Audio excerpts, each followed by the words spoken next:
TV লয়ে কই যায় ভাই? এটা তো লাশ ভাই। 32 ইঞ্চি টিভি আবার লাশ হয় কেমনে ভাই? এখন 32 এর দামে 43 পাইতাছেন, তাহলে 32 কি ভাই? তাহলে এটা 32 তো লাশই হয়ে গেছে ভাই। এটা নিয়ে খবর দে।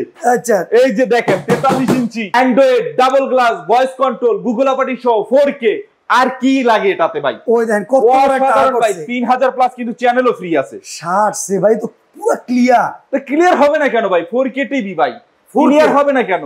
অবশ্যই অসাধারণ। গুগল অপারেটিং সহ 4K টিভি ভাই, এত সুন্দর ক্লিয়ার। আবার হ্যাঁ ভাই, এটা কিন্তু ডাবল গ্লাস। যে গ্লাসটা ইউজ করা হচ্ছে এটা হচ্ছে আই প্রোটেক্টর সহ গরিলা গ্লাস এবং ডাবল গ্লাস কিন্তু। আচ্ছা, ভয়েস কন্ট্রোল আছে কিন্তু ভাই, মুখে কথা বলা টিভি ভাই। 32 ইঞ্চির দামে আসলে কেমনে সম্ভব এটা একটু বুঝিয়ে দেন ভাই। 32 এর দামে যে টিভি নিচ্ছেন সেই দামেই প্রায় 43 ইঞ্চি টিভি পাচ্ছেন। ওকে, এটা দাম কত পড়বে ভাই? মাত্র 23500 ভাই। 23500 23500। অন এই সেম ফিউচার যদি একটা 32 টিভি কিনতে কত লাগে ভাই?